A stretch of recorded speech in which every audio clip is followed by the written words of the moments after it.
আসসালামু আলাইকুম এভরিওয়ান, সবাই কেমন আছেন? আজকে চলে যাচ্ছি আমাদের বংশীরদিয়া সরকারি প্রাথমিক বিদ্যালয় মাঠে। অত্যন্ত সুন্দর লাইটিং, মনোমুগ্ধকর পরিবেশ।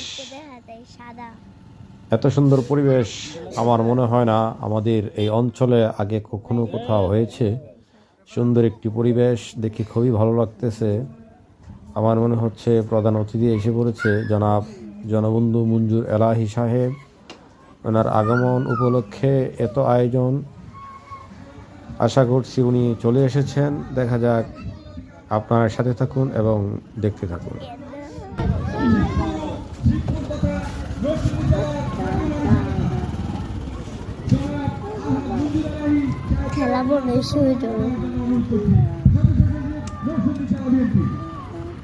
নামো দাও। খেলাধুলাকে ভালোবাসি, পছন্দ করি বিভিন্ন কারণে। কারণ আমাদের যুব সমাজ, ছাত্র সমাজ হচ্ছে আগামী দিনের এই রাষ্ট্র সমাজ পরিচালনার কর্ণধার। তারা যদি সুস্থ না থাকে,